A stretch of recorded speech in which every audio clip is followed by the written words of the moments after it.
may mga dumalo sa ating mga kaibigan. Tapos nagbigay rin ng gifts, no? So first one is yung ito, if you remember Jam, di ba? Si Jam is previously part of the Run It team, no? Ngayon, she's working for a gallery, art store yata, I think.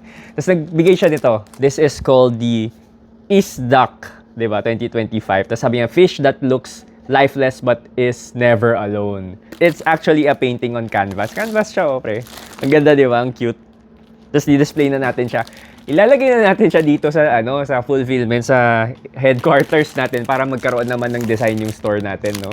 Next is dinalaw tayo ng couple, a young couple na artist na nakatrabaho na natin. They are si Kino and si Drin, no. Ayan. So nagbigay sila sa atin ng mga gifts, no. Isa-isa natin. Ito, first one is this is an art print daw, sabi ni Kino, 'di ba? Ang cute. 'Di ba? Actually, tatlo 'yan. So first one, ito yung pangalawa, star. Ito, pangatlo. Ano ba yung suot niya sa ulo niya? Banana ba yan? Moon ata yun, sir. Moon. Moon. Okay, moon. Naku, papagalitan tayo.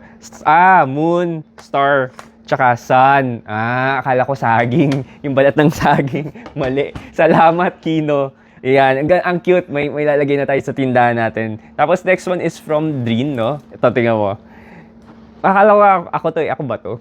Hindi, malaki mata eh. Tapos naka-run it na na sleeve, sleeves na hoodie. Tapos ang ganda ng kulay, yung blue. Gusto ko yung blue niya. Tsaka yung, di ba, it seems simple, pero ang ganda ng simplicity niya. Tapos naka-frame pa. Hindi ko alam kung art print ba to o painting. But, thank you for this, Drin, Kino, and Jam. May i-display na tayo dito sa ilalagay na natin siya. Para mapalitan mo na yung yung ulo, pugot na ulo mo doon. Yun lang.